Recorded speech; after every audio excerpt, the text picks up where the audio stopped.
हमें यह भी समझना चाहिए कि आज की जो भी समस्याएं स्त्री या पुरुष जीवन में चल रही हैं, वह हमारे समय, देश और समाज की सामूहिक चेतना अवस्था से जुड़ी हैं। जीवन हर पल बदल रहा है। जो आज दिख रहा है वह न तो हमेशा से ऐसा था, न ही हमेशा ऐसा रहेगा। जीवन में सब कुछ बदलता रहता है। हमारी निजी व्यक्तिगत चेतना अवस्था और देश और समाज की चेतना अवस्था सब कुछ बदलती रहती है, और विशेषकर आजकल तो बदलाव की गति बहुत ही ज़्यादा बढ़ गई है। हमें अपनी जिम्मेदारियां तो निभानी ही चाहिए, पर उन्हें अपना अस्तित्व नहीं समझना चाहिए। हर घटना व समस्या को ईश्वरीय राह पर चलकर ही देखना चाहिए। हमारे ईश्वरमयी राह पर चलने से हमारी भावनाएं, विचार, संस्कार और भौतिकता सब ईश्वरमयी हो जाते हैं। आपका जिस तरफ भी रुझान, खिंचाव है, उसको आत्म स्वरूप में जागृत होकर व ईश्वर से जुड़कर ईश्वर के निष्काम सेवक बनकर ईश्वर को समर्पित कर दें। अपना सर्वोत्तम प्रयास करें और यह सोच कर करें कि मैं जो कुछ भी करता हूँ ईश्वर के लिए करता हूँ, ईश्वर में रहकर करता हूँ, और अब ईश्वर इस पहलू में जो करना चाहते हैं वह उनकी इच्छा, क्योंकि ईश्वर ही जानते हैं क्या होना चाहिए, कब होना चाहिए, कैसे होना चाहिए। फिर ईश्वर जो प्रेरणा देते हैं वह करते हुए, उस तरह से करते हुए ईश्वर की राह पर अग्रसर हो जाएं। हमें अपनी सच्ची पहचान आत्म स्वरूप में प्रकाशमान चैतन्य में जागृत होना है। हम चाहे स्त्री रूप में जीवन अनुभव कर रहे हैं या पुरुष रूप में, हमारी ऊर्जा, प्रकाश और तरंगें सब अलौकिक हैं, ईश्वरीय हैं। यहाँ आपको स्त्री और पुरुष रूप से जुड़े हुए कुछ और तथ्य स्पष्ट कर दें, ताकि आपको अपने स्त्री और पुरुष रूप को संतुलित करते हुए आत्म स्वरूप में स्थिर की प्रेरणा और शक्ति मिले। इस जन्म में हम चाहे स्त्री हो या पुरुष, हमारे कारण शरीर में व अवचेतन मन और आत्म स्वरूप में आज तक हमने जितने भी पिछले जन्म स्त्री और पुरुष के रूप में हुए, वह सब सूक्ष्म रूप में संग्रहित हैं। हमारे सारे अनुभव, संस्कार, उनसे हमने क्या सीखा, कहाँ मुंह में फंस गए, आदि सब हमें पता है। इनका सार हमारे अवचेतन मन में सक्रिय और जीवंत है। हमारे यही अनुभव आज के जीवन के अनुभवों को संतुलित करने में हमारी सहायता कर रहे हैं, ताकि हम अपने जीवन में किसी भी अति की तरफ न झुकें और न ही किसी विशेष रूप में उसको नकारें और न ही उससे दूर भागें। हमारा आत्म स्वरूप अवचेतन मन में संग्रहित स्त्री और पुरुष रूप के अनुभवों द्वारा ही हमारा मार्गदर्शन करता है। इतना याद रखना होगा कि चाहे हमारा ऊपरी रूप स्त्री हो या पुरुष, हम सही मायने में सिर्फ स्त्री या पुरुष के रूप में जीवन घटनाओं को अनुभव नहीं करते या अनुभव नहीं कर रहे हैं। उदाहरण के तौर पर हर पुरुष के अंतःकरण में स्त्री ऊर्जा भी अदृश्य रूप में उपस्थित है। इस स्त्री ऊर्जा की शक्ति उसके गुण, अवगुण और विकास का तल पिछले जन्मों में जो भी इस पुरुष ने स्त्री रूप में अनुभवों द्वारा सीखा उस पर निर्भर करता है। इसको इस तरह से समझ लीजिए कि हमारे अंदर एक संग्रहालय बना है जिसमें हमारे अंदर स्त्री और पुरुष दोनों खातों में अलग अलग हमारे अविकसित और विकसित गुणों की ऊर्जा जमा है। इसी तरह प्रत्येक स्त्री के अंदर उसके पिछले सारे जन्मों के पुरुष के गुण अवगुण जमा है और पुरुष के अंदर स्त्री के जन्मों के। इस तरह प्रत्येक पुरुष को अपने स्त्री रूप के वह सारे गुण जो आज का जीवन सफल बनाने के लिए चाहिए, वह हर पल निरंतर उसकी ऊपरी चेतना में उतरते रहते हैं।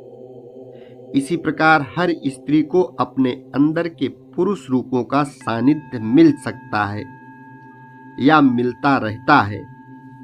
अर्थात आज के जीवन में पुरुष होने के कारण जीवन के जिन पहलुओं को वह समझ नहीं पा रहे हैं और संवेदनशील नहीं है, उनको समझने के लिए उसके अवचेतन मन में अदृश्य रूप में बैठी स्त्री ऊर्जा यानी पिछले जन्मों के उसके सारे स्त्री रूप उसकी सहायता व मार्गदर्शन कर रहे हैं, उसको ऊर्जा दे रहे हैं, उत्साहित कर रहे हैं कि हालांकि वह जन्म पुरुष रूप में जी रहा है, फिर भी जीवन को सिर्फ पुरुष रूप से न देखें।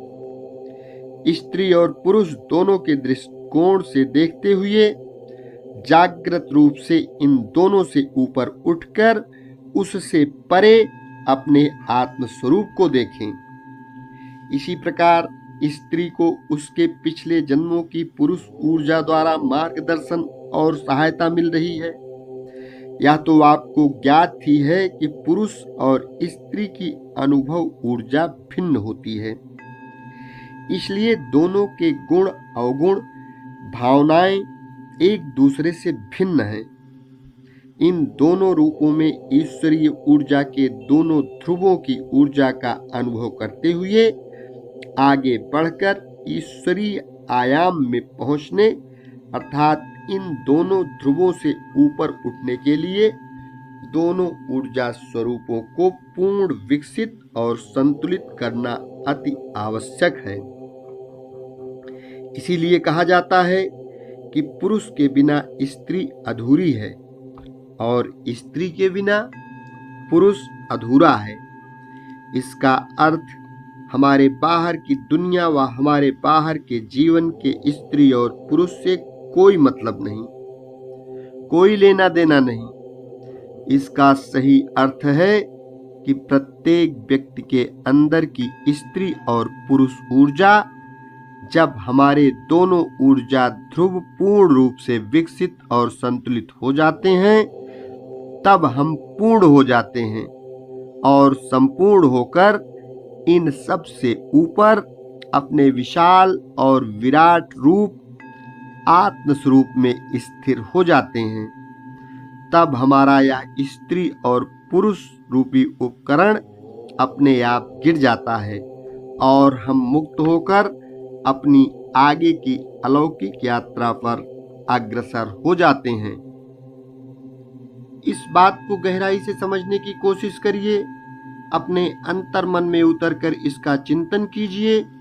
जो इस तथ्य को आत्मसात कर लेगा उसका जीवन पूरी तरह से रूपांतरित हो जाएगा। आप इतना अवश्य याद रखें कि बाहर के जीवन में न तो कोई स्त्री किसी पुरुष को पूर्ण बना सकती है और न ही कोई पुरुष किसी स्त्री को परिपूर्ण कर सकता है या पूर्ण बना सकता है। लोग अक्सर एक दूसरे को कहते रहते हैं कि तुम्हारे बिना मैं अधूरा हूँ, और कोई स्त्री पुरुष को कहती है मैं तुम्हारे बिना अधूरी हूँ। या यह कह सकते हैं कि तुमने मिलकर मैं पूरा हो गया या पूरी हो गई। यह सब भ्रम है। अपने आप को कोई इससे बड़ा धोखा नहीं दे सकता है। अपने आत्म स्वरूप में स्थिर होकर ईश्वर से जुड़कर ही हम परिपूर्ण हो सकते हैं। इसका अर्थ यह नहीं कि पति पत्नी या प्रेमी प्रेम का जो एक दूसरे का साथ देने का वादा करते हैं या इस तरह के जीवन साथी के किसी भी रिश्ते के प्रति उनकी जिम्मेदारी कम हो गई या खत्म हो गई है।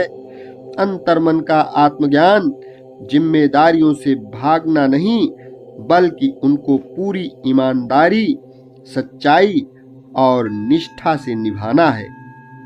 एक दूसरे का साथ निभाकर हम एक दूसरे का सहारा बनकर ही अपने अंतर्मन में छिपी स्त्री और पुरुष को समझकर उन्नत कर सकते हैं।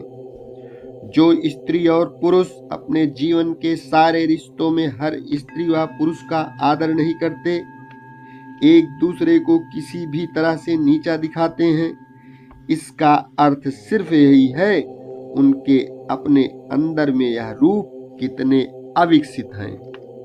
अगर आप पुरुष हैं और स्त्रियों का किसी भी रिश्ते में साधारण तौर पर आदर नहीं करते, नीचा दिखाते हैं, दबाते हैं, सताते हैं, इसका अर्थ यह है कि आपकी अपनी स्त्री शक्ति की ऊर्जा अविकसित, कुंठित और संकीर्ण है।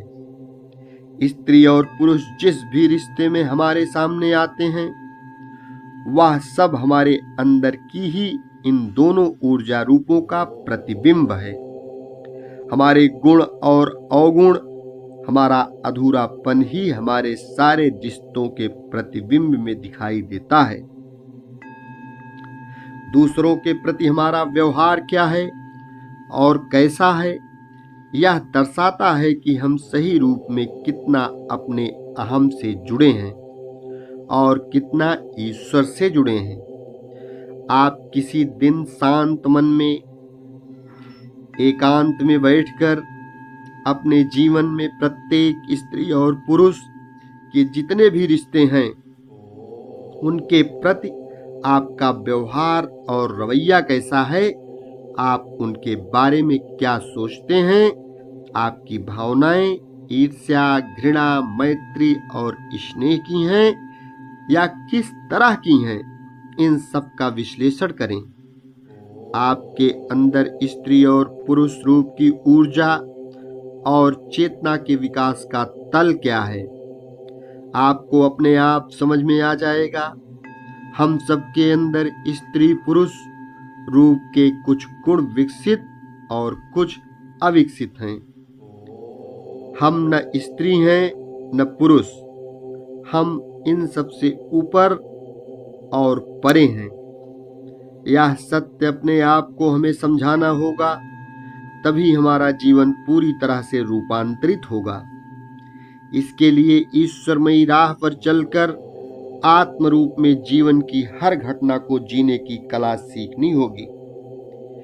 ईश्वर स्वयं हमारे जीवन में अंतर्मन में अवतरित होने को आ ही गए हैं। आप भी उनके आश्रय में आ जाइए, ईश्वर का हाथ थाम लीजिए। ईश्वर स्वयं आपको ईश्वरमयी राह पर चलने की शक्ति और सामर्थ्य देंगे। ओम हनुमंते नमः। नए शरीर का चुनाव कैसे किया जाता है, आइए इसकी चर्चा कर लेते हैं। नए शरीर बनाने की कला बहुत ही सूक्ष्म, जटिल और विकसित विद्या है। जीवात्मा को किस तरह का शरीर मिले, यह निश्चित करने की प्रक्रिया को पूरी तरह समझना मुश्किल ही नहीं बल्कि असंभव है। आज हम कुछ पहलुओं को स्पष्ट करने की कोशिश करेंगे। फिर भी हमें इतना याद रखना चाहिए कि हमारी सीमित बुद्धि से हमें यह सारे रहस्य सिर्फ कुछ हद तक ही समझ में आ सकते हैं। हमें हमेशा याद रखना चाहिए कि सृष्टि के किसी भी पहलू को हम चाहे जितनी भी गहराई से समझ लें, फिर भी बहुत कुछ ऐसा होता है जो हमें कभी भी समझ में नहीं आ सकता। इसीलिए अनेक संतों ने कहा है, सृष्टि वह रहस्य है जिसको जितना जानो उतना ही यह समझ में आता है कि हमने कुछ भी नहीं जाना। जब हमारे नए जन्म की सारी घटनाएं निश्चित हो जाती हैं, उसके बाद नया शरीर चुनने की प्रक्रिया शुरू हो जाती है। जैसा कि हम पहले भी बता चुके हैं कि पुनर्जन्म की घटनाएं जीवात्मा के गुरु, रक्षक, देवदूत, सूक्ष्म लोकों के गुरु, धर्मराज, चित्रगुप्त, काल और उनके अनेक सहायक गण देवता के संरक्षण में निश्चित की जाती है। अब इन घटनाओं के आधार पर शरीर किस तरह का हो, उसके लिए इन देवतागणों के अलावा शरीर निर्माण करने वाले देवतागणों की भूमिका भी बहुत महत्वपूर्ण होती है। हमारे भौतिक शरीर के साथ साथ हमारे सूक्ष्म शरीर भी बहुत महत्वपूर्ण होते हैं। इसलिए सूक्ष्म शरीर का ताना बाना बुनने वाले विशेषज्ञ देवतागणों को भी आमंत्रित किया जाता है। इनका काम होता है उस जीवात्मा की ऊर्जा तरंगें, जो भावनाएं, विचार, पुराने संस्कार, पुराने जन्म आदि की स्मृतियां साथ लाती हैं, उनका ताना बाना सारे पंचकोशों में समाविष्ट करना। सारे सूक्ष्म शरीरों का सामंजस्य भी नए शरीर की रचना, तरंगों और ऊर्जा के साथ बैठाना होता है, क्योंकि स्थूल और सूक्ष्म शरीर आपस में इस तरह जुड़े होते हैं कि यह सब मिलकर एक पूर्ण इकाई की तरह काम करते हैं। हमारे सारे पंचकोशों में हर क्षण तरंगों द्वारा आदान प्रदान बहुत ही सक्रिय और जीवंत रूप से चलता रहता है। यह सारे शरीर एक होकर एक इकाई बनकर जीवात्माओं को उनका परम लक्ष्य प्राप्त करने के उपकरण या साधन का काम करते हैं। इसलिए पंचकोशों में समस्वरता, सामंजस्य बहुत ही अनिवार्य है, अन्यथा जन्म लेना ही व्यर्थ अथवा निरर्थक हो जाएगा। पृथ्वी पर जीवन हमारे आत्म स्वरूप की निरंतर यात्रा का पहला चरण है। पृथ्वी हमारा शिक्षालय है, गुरुकुल है। हमें जो भी सीखना है, हमारा भौतिक शरीर उसका एक महत्वपूर्ण हिस्सा व भाग है। पृथ्वी लोक पर सबसे ऊपर बाहर के तल पर हमारा भौतिक शरीर ही दिखता है। सारे सूक्ष्म शरीर तो प्रत्यक्ष रूप से दिखते नहीं, इसीलिए हमारा भौतिक शरीर हमारे पाठ्यक्रम का एक विशेष, प्रमुख और महत्वपूर्ण विषय है। इन सबको ध्यान में रखते हुए उसकी सीमाएं, इसमें छुपी संभावनाओं और इनके द्वारा हम अपना परम लक्ष्य कैसे प्राप्त कर सकते हैं, इस आधार पर ही शरीर की रचना की जाती है। यहाँ यह समझना जरूरी है कि सूक्ष्म लोकों में शरीर में समाविष्ट या बुनी हुई सीमाओं को, जिन्हें हम भौतिक चुनौतियां भी कह सकते हैं, सजा के तौर पर नहीं देखा जाता है। हमारी सीमाएं, चाहे वह भौतिक, मानसिक या बुद्धिमत्ता से जुड़ी हो, उनमें संभावनाएं विकसित होने के लिए छुपाकर सूक्ष्म रूप में रख दी जाती हैं। जन्म लेने से पहले ही जीवात्मा को सिखा अथवा बहुत स्पष्ट रूप से बता दिया जाता है कि इस संभावना को कैसे फलीभूत करना है। जीवात्मा के पास ऐसे कौन कौन से ईश्वरीय गुण हैं जो इतने विकसित हैं कि उनका सदुपयोग करके वह अपनी सीमाओं को अपना वरदान बना सकती है। जीवात्मा से जुड़े गुरु, रक्षक, देवतागण सभी जीवात्माओं को बहुत ही विस्तार पूर्वक कई बार समझाते हैं। इन सीमाओं से जुड़ी कई तरह की घटनाएं दिखाई जाती हैं, जिनको जीवन में उतार कर वह अपने जीवन को परम लक्ष्य की तरफ अग्रसर कर पाती हैं। इसके साथ उसे आश्वासन भी दिया जाता है कि उसके गुरु, रक्षक, देवदूत, देवतागण हर पल उसके साथ रहेंगे और उसका मार्गदर्शन करेंगे। इसके साथ उसके जो रिश्तेदार, मित्र व अजनबी लोग उसे आगे बढ़ने में सहायता करेंगे, उनके साथ भी उसकी मुलाकात कराई जाती है। उनको भी समझा दिया जाता है कि उनकी भूमिका कैसी और क्या होगी, ताकि उनका इस आत्मबंधु जीवात्मा को आगे बढ़ने में सहयोग मिले। इन सब बातों से यह सीख तो मिलती ही है कि हमें अपने जीवन की किसी भी सीमा अथवा चुनौती को, चाहे वह किसी भी क्षेत्र में हो, अपना दुर्भाग्य नहीं समझना चाहिए और न ही किस्मत या लोगों या ईश्वर को दोष देना चाहिए। हमें सोचना चाहिए कि ईश्वर हमें इस योग्य समझते हैं कि मैं अपने जीवन की इस चुनौती या सीमा को ईश्वरीय तरीके से जीकर अपने जीवन, अपने चेतना विकास को चरम सीमा तक पहुंचा सकता हूं। ईश्वर ने मेरे अंदर वह गुण जिनसे मैं अपना लक्ष्य प्राप्त कर सकूं, पहले ही रख दिए हैं। मुझे सिर्फ उनके प्रति जागृत व जागरूक होकर इस समस्या के संदर्भ में व्यावहारिक और प्रत्यक्ष रूप से उतरना अथवा लागू करना है। इतना ही नहीं, सहायता और सहयोग के लिए ईश्वर के देवदूत, देवतागण भी हर पल मेरी सहायता करने को तत्पर बैठे हैं। इतना याद रखिए कि आपको अपने अंतःकरण में अपनी कमियों को दूर करने, उनसे ऊपर उठने के लिए कुछ महत्वपूर्ण विशेषताएं भी छुपी हुई हैं। इसीलिए जीवन में कभी भी किसी बात से घबराना नहीं चाहिए। आइए अब शरीर रचना से जुड़े सारे पहलुओं को सारांश में देख लेते हैं। नंबर 1, हमारे पुराने संस्कार क्या हैं। नंबर 2, हमें क्या क्या ऋण उतारने हैं।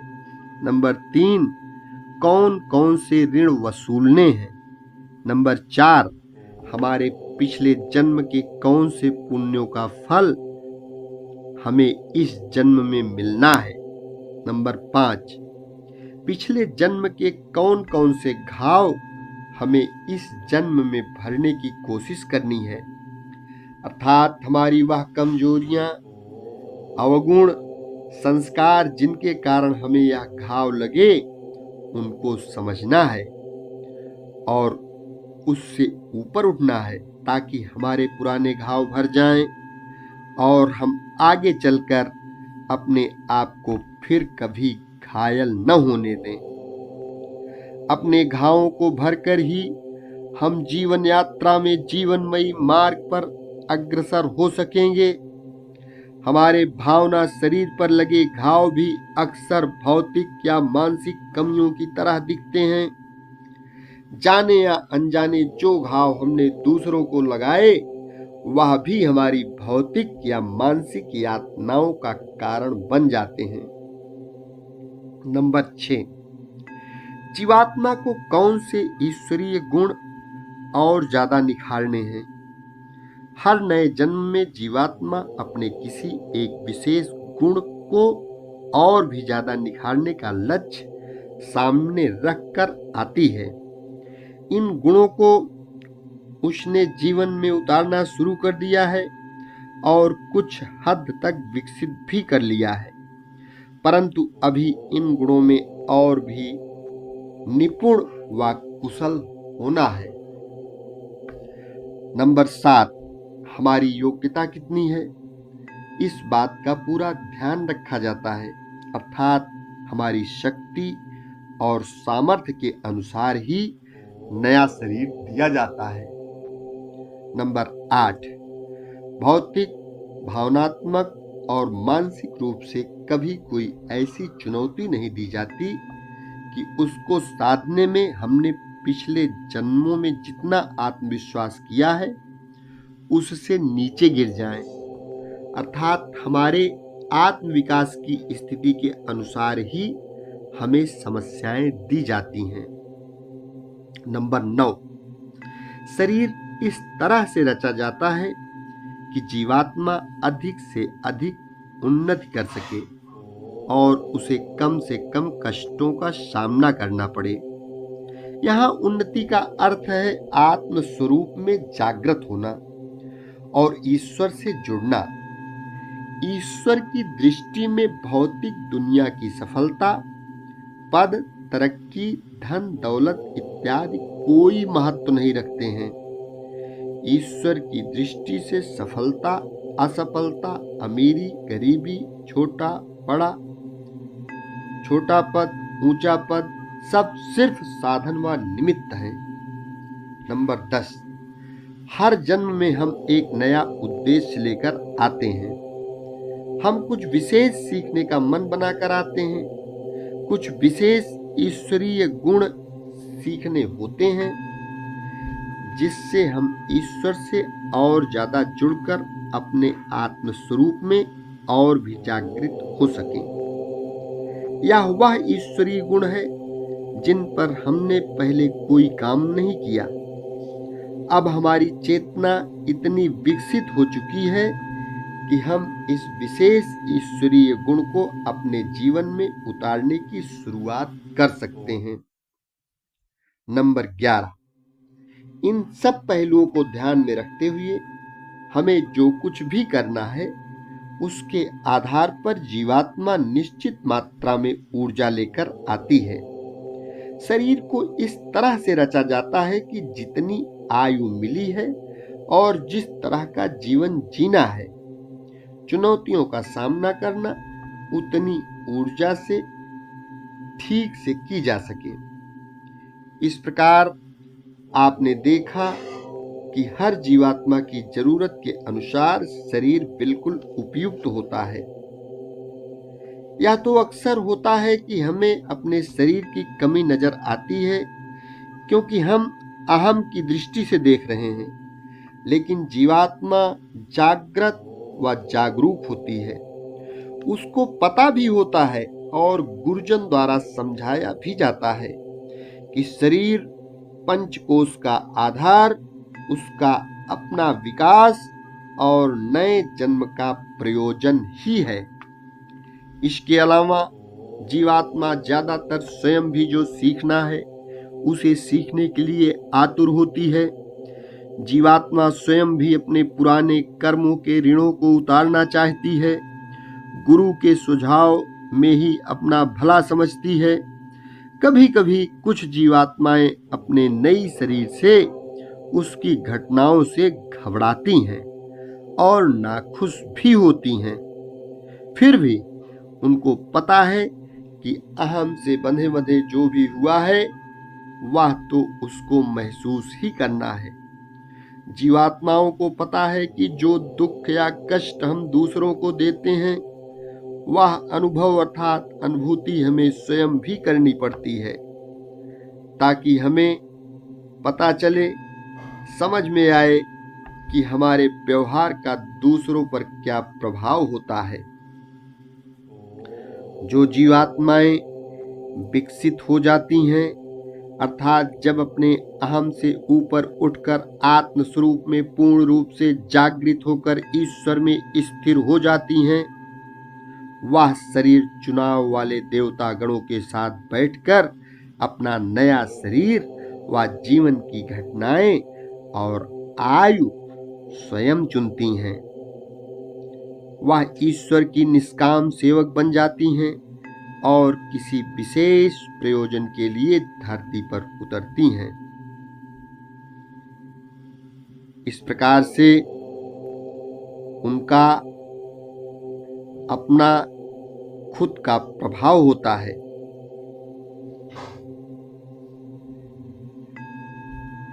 यह ईश्वर का कोई विशेष कार्य करने आती हैं, जैसे लोगों के ईश्वरीय गुणों का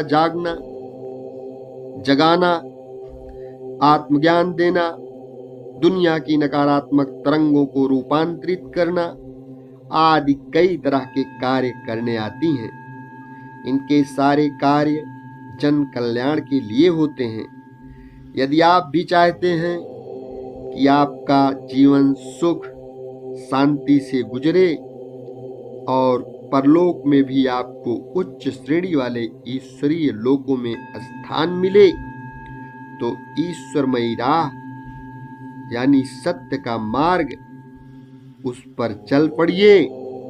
ईश्वरीय राह पर चलने से आप इसी क्षण ईश्वर के निष्काम सेवक बन सकते हैं। ईश्वर स्वयं आप पर कृपा बरसाएंगे, आपका मार्गदर्शन करेंगे। ओम हनुमंते नमः। शेष अगले भाग में।